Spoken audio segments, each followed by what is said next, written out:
All right, so we're going to talk about a good problem. Happy 4th of July, by the way, called Game Master on Code Forces. I'm going to explain it and then code the solution. So I thought this was a good problem because I wasn't able to solve it and I learned sort of something new, I guess, or not really new, but I just learned from the problem. So it's pretty good. And I first thought of some solution that just didn't work. I sort of thought of like a greedy solution. Um, yeah, and I sort of made like a guess, sort of and it just didn't work. It's that's how it is sometimes. And so I'm making a video so I can learn, and I don't just upload videos that get right. That's obviously not the whole point. But this is to reinforce sort of my understanding because I wasn't able to solve it. And yeah, I just want to explain the problem. So this is about sort of edge and edge adding and reachability. And it reminds me, it's not the same, but it sort of has the same sort of like you can generalize. It's always good to generalize between problems and see like similar ideas. And this problem has like a similar idea. Sort of you add an edge, but although this one is a lot more obvious in my opinion. The graph, in fact, I think it's actually might be easier possibly. But yeah, this is sort of just edge adding and seeing what nodes are reachable, and I'll explain this. So basically, what's going on is we have two maps. You can call it map A and map B. Basically, on map A, each player has a particular strength which is distinct from another player. So every pairwise is distinct, pairwise different, right? And then map B, it's the same idea as map A, and you can choose any one of these maps. For the chosen map, the players will face off, and the one with the higher strength will stay on both maps, and the one with the lower strength will be get kicked off both maps. You want to basically see, given the fact that you can choose any of these maps that can any of the in any order, can you sort of um, win? Um, so a good idea basically is to look at information sorted. And this might seem a little bit contrived, but when you're comparing things, it intuitively makes sense. Since I mean the problem constraint is 10 to the 5, you are allowed to sort this information. So and even if you weren't, it's just good at sorting, looking at things sorted, because it's some order, some particular order, not some random order, and you're allowed to see some cool properties, right? So if we sort this by, and I'll just call this um,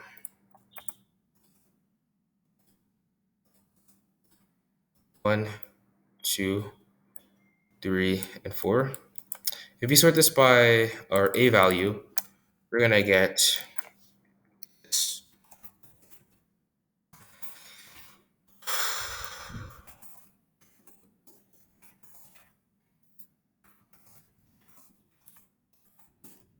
Sort this by b value, we're gonna get this.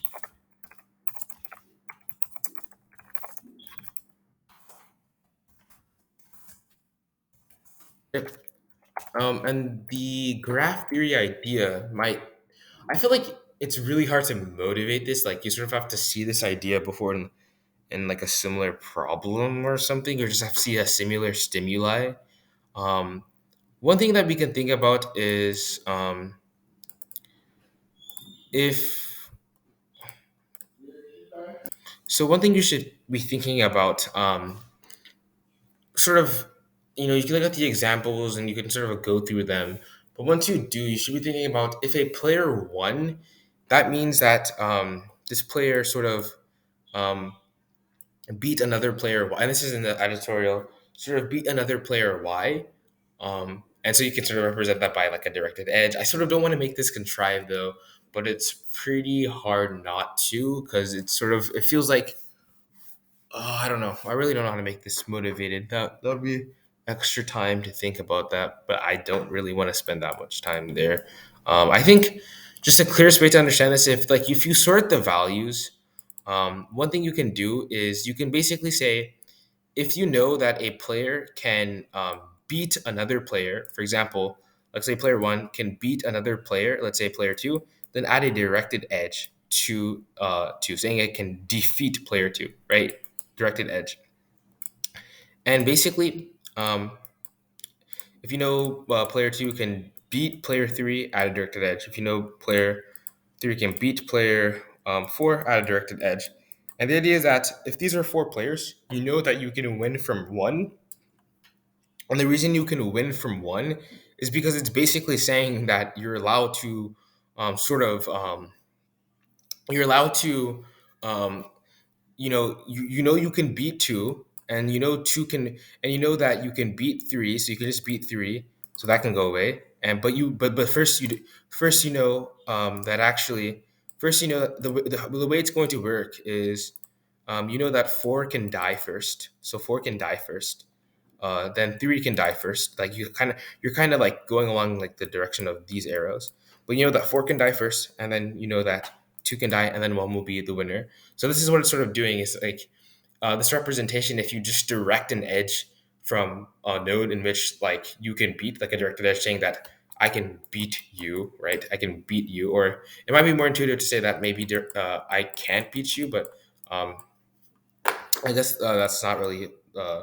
But if you just add a directed of saying that okay, one can beat two, two can beat three, three can beat four, then what's intuitive is that if you can reach, if there's some path that starts from one that goes through all the nodes, then you'll always be able to win from that starting node, because you always note that like I came from two, which means that I can beat two, but I came from three, which means I can beat three, and I came from four, which means I can beat four. So I can, so four can die from three, then three can die from two, and then two can die from one. And so that's sort of the idea here. And what sorting allows you to do is it allows you to reduce the amount of edges you actually need to process. Because let's say we sort of add an edge, let's say we, for this one, let's say for this node, and this is at node four. Let's say we add an edge saying that we know that we can beat this node, which is going to be 2011, which is node 3, and then saying we can beat this node, which will be node 2 and node 1. Like if we add if we add an edge for like every single node we can beat from 4. So 4 can beat 2, it can beat 3, it can beat 1. Notice that there's no point of doing this because um, the reason why there's no point of doing this is like you only really care about going to three, right? Or you only really care about. So, for example, in this case, you know you can beat three. You don't need an edge from two because you already know that three can reach two. You know what I'm saying? Is that reaching three makes sure that ensures that you reach two. So why would I add an edge here at two if I know that three is always already going to have an edge directed towards two? There's no point of directing an edge at two because you're effectively at the same place, right? So that's just sort of the redundant. There's no need to do that because you can still reach from two and you'll still be at the same position, sort of in that transversal. So there's no reason to direct an edge there. And so and so that's sort of the intuition to like reduce the edges. And so then the idea is that okay, so I know that I only really need to add it to three because three, you're starting from this node four, and then you go into 2011. So that's what 432. It could just look something like this, right?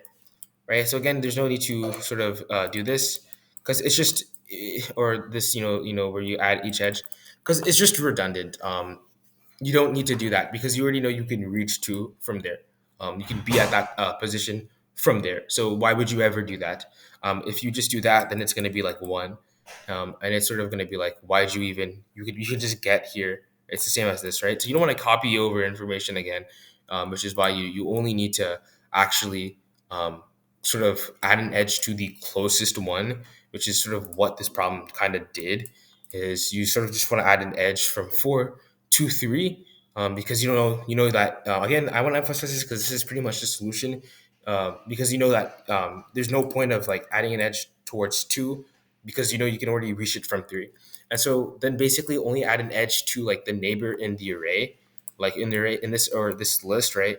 We would basically only add an edge, like this, like sort of like that, right? And then basically what you can do is that that's one way you can do this, but another way is so if you add the edges in that on like the first one, you get um, 4, 3, 2, and you get 1. And then you note that you basically know that for the other edges, like or for the other array, this is how 4 can beat 3. But you also know that you can start from here and say 1144. We know 1 can also beat this, the kind of the closest one. Again, you don't need to add it from here. You don't need to add an edge from there because you already know that adding an edge of here, there's no point of adding an edge here and adding an edge here because this can already reach these two. So it's sort of just like you're just reducing the redundancy of the graph.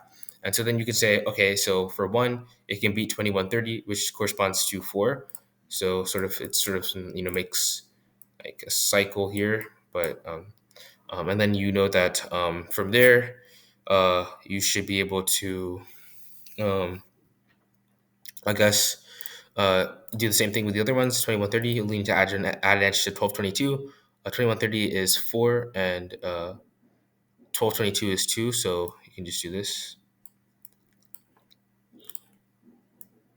And then add an edge from 1222 to 2011. 1222 is 2. 2011 is 3. So you can just do this. Okay, so then the question is, how do we actually check if you can win? It's actually pretty easy. To know if you can win from like a certain node or just sort of like ID is it's pretty easy. Basically, what you can do is it's just sort of the same thing here. How do we know we can win from one? We can basically win from one if there's some path that starts from one that includes every single node, right? And you can like try this for the other nodes and it'll work. If there's some path that includes every single node, because you know that if you can do some path that includes every single node, then from there you can just that includes every single node. From there, like for example, for one, you can start uh, uh, well, you can start from that includes every single node. You can start from 2 and you can just say let 2 die, and then let 3 die from 4, and then let 1 die from 4. So it's sort of the same idea is that all nodes are included, and then you know that there's some path that starts on the node, and you can sort of like run a DFS and see if there's some path that includes every single node, because then and the starting node is the node that you're trying to see if the answer is true on. And you know if you can reach every node, well then you can say start from that node and just die from the node there. Start from that node, then just die from the node there, and you can reach from one. So this is sort of the coolness about this graph problem is that you're sort of like adding an edge to the one that you can beat, and you don't really need to add those edges. And it's actually just really, really, really, really cool. And this would still be slow, sort of starting a DFS from each node and seeing if there's a path that includes every single node. So here's where this actually gets a little bit uh, tricky is that notice you can sort of notice that all nodes will be included. Um, so if you note that, in fact,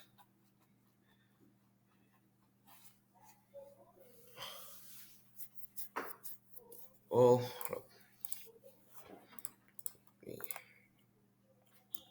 actually, hold up, give me a second. Okay, so sorry. Anyways, you know that here's sort of the tricky part. If you know that, so I'm going to call like kind of a special node, a node that can just kind of sweep and beat everyone. For example, you knew that this 1221, the 2130 could sweep through nodes 3 and 2 and beat everyone like that because it has the highest value. And you know always be able to get a victory because it can just sweep highest a value and just sweep through those. 1140 can sweep through that. If you think about it, if you so we don't want to like start a DFS each time on every single node because that's slow. So what we can do is instead of doing that, well, what we can do is we can notice that at some point when you DFS, you're going to have to reach one of those special nodes because you have to visit every single node in the path, right, from one to see if it works. But you don't want to do that for every node because it'd be too slow. So the idea is that from their node, you know that as long as you can reach that special node, that effectively also is the same thing as asking the question. Because you know that once you reach that special node, you'll always be able to sweep through everything else and be able to always win. Like reaching that special node, like you're basically good. Because you're going to have to reach that special node. You have to see all those nodes. And once you reach that special node, it will be able to beat anything else that it wants to.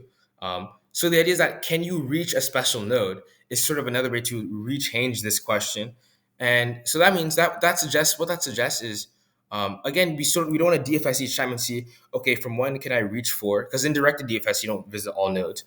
So a smarter thing to do is actually 4 is one of the special nodes.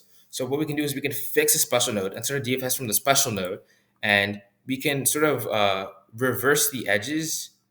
Um, so, and the reason why we want to reverse the edges is, think about it like this: we know that one can reach four, two can also reach four, and three can also reach four. If we reverse the edges, or is it if we reverse the edges?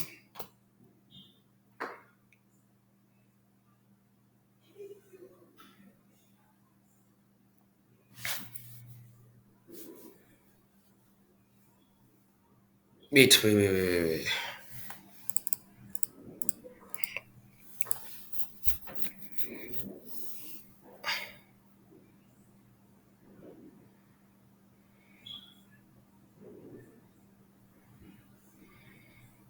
Oh, okay. So if you think about it like this, I guess this is the solution. So if you want to reach a special node, you notice that from some node, you're going to have to go through some directed edges to reach four. But one thing you can do is you can sort of like reverse the direction of those edges. For example, if you say, for and the solution was like, you come from two, and then you go from one. Actually, I cannot do this. You start from three, you go from one to two and to four, and therefore you can reach every node. Um, but one thing you can do is that you can sort of like you can say, okay, from three, I went to two to one to four. If you can actually swap the direction of each edges and go from like four to one to two to three, then you know that it works. So one thing you could do is you can swap the direction of every edge and just see if you can be able to from four, just start a DFS from there and see if you can, and the nodes that you can reach from the actual node that's there should be all the nodes that actually work. And that's the solution. So it's a very, very, very tricky solution. So let me just code this up. Yeah, it's a very tricky solution. You don't understand it. My bad, but we'll sort of implement this to reinforce it. The implementation should be very light. Nothing crazy is going on. But again, I think this is just a tricky problem because it's really just a tricky question. It's a really like everything makes sense. Sort of asking yourselves like, how would you be able to think of that? It's sort of, I guess, I mean, I feel like it's sort of like experience because like thinking about that in terms of graphs is definitely, I guess it's practice. I guess I don't really know. That's a very, very, very interesting question. This is a very interesting question. Yeah, I don't. Finding motivation is definitely difficult.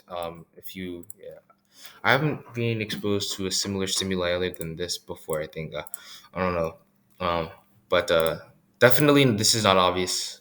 Obviously, a graph problem, which is why it's also very important that you actually don't do tags. If you knew this was a graph problem, then you'd probably be able to get this. Even then, the graph problem is sort of a little tricky because you have to sort of notice that you could just DFS from a special node, and if you want to see if there's some directed edges that lead to that node, you could just like swap the directed edges and just like do DFS from there and then see which one of those you can reach, and that's the one that it works. You probably didn't understand anything I said, but that's sort of just me trying to understand it to myself. But yeah, this is a tricky problem. Definitely a tricky problem. Yeah, definitely a tricky problem. Um, what do I do?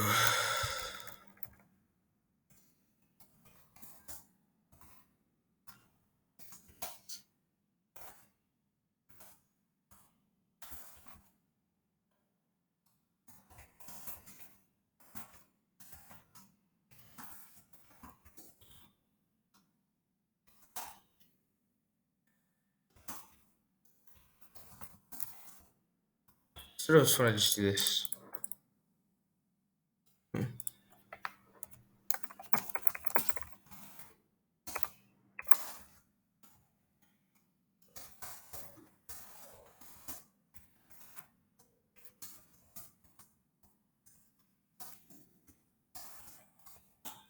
I definitely want to do a graph here. And what we'll do is actually we'll reverse the edges actually. So because we know that's what we're going to do. So very, very, very tricky problem. I'll just make the DFS right now.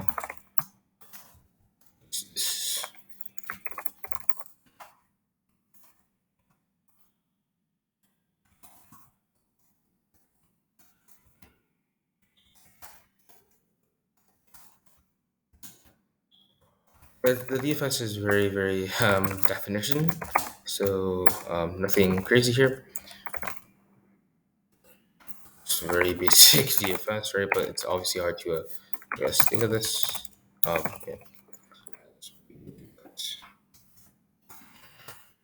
So yeah, this is like baby code. Just uh, definition, right? But really, just that's it. It's just hard to think of this as DFS. It's really cool. It's a really cool question. I really like it a lot. So um, this is sort of why this idea is not that good because the underline I will be getting actual idea soon. Just being lazy, being procrastinating it. We all have things that we're procrastinating, I guess. So I still want to call this. Wait, let me through the pulse graph. And then we'll say sort of what we'll do is we'll say that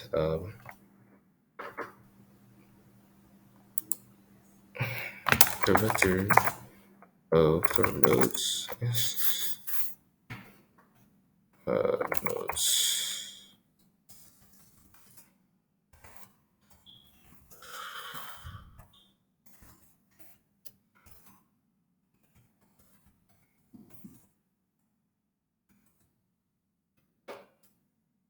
So I just want to do sort these nodes by sort of um,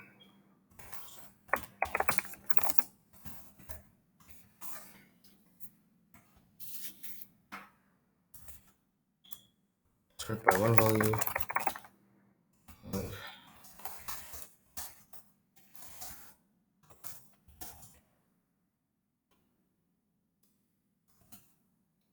So graph act actually that I dot uh, that I dot sort of ID um,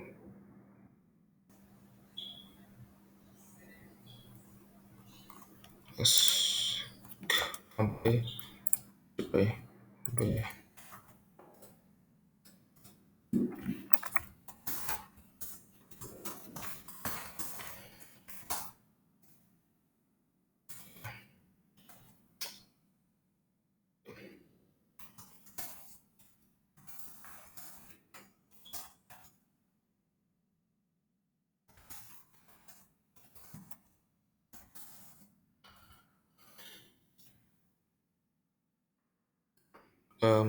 Graph at nodes at um,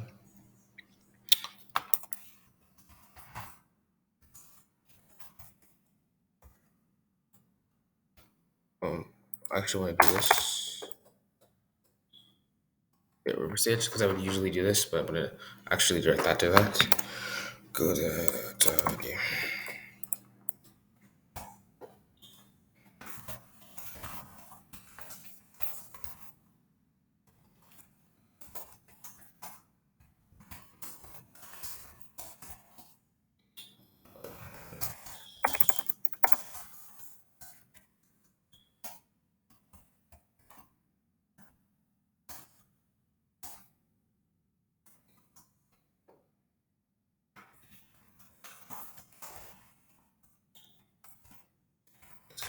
That.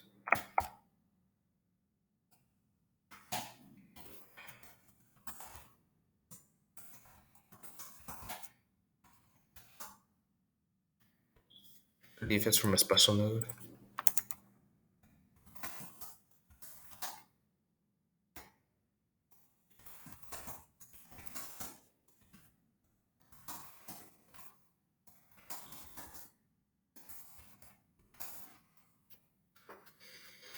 Let me say use special node. Zero dot.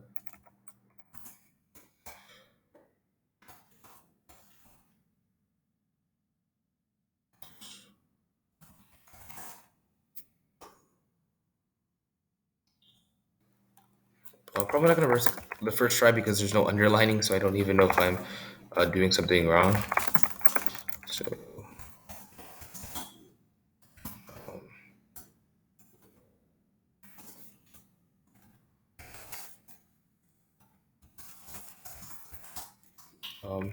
actually. I should be doing this. Percent.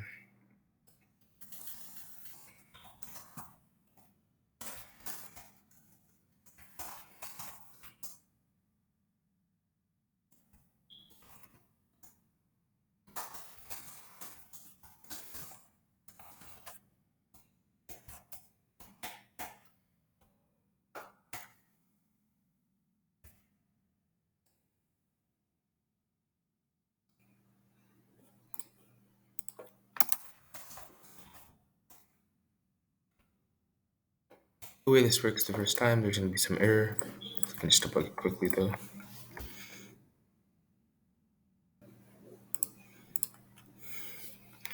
Yeah, of course, there's some error.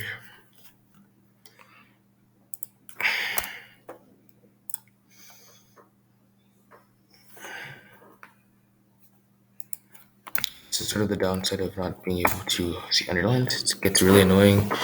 You mistype some stuff. 927. At least they tell you the line. Suppose that's decent.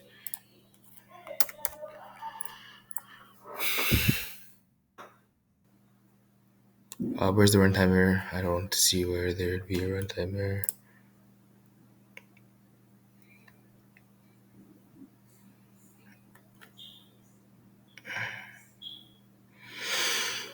Is it with the DFS? Oh,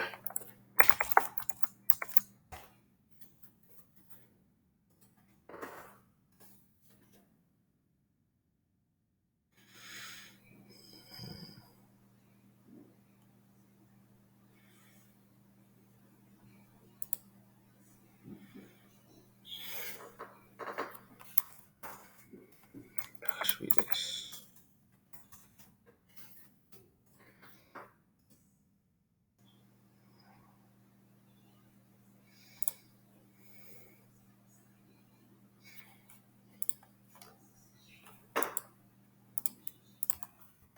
Yeah, it should be an easy implementation problem. Like if I don't get this on the first try, sort of consider um, the world and its circumstances. No shot. This actually doesn't work. No shot. Oh my god. What the hell? How? How is the time limit exceeded? That's got to be copying the vector. I have to be copying this.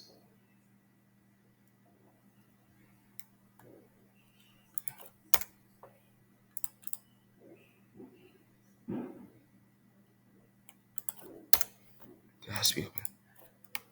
There's no way. I gotta like stop doing that. There's no way there's TLE.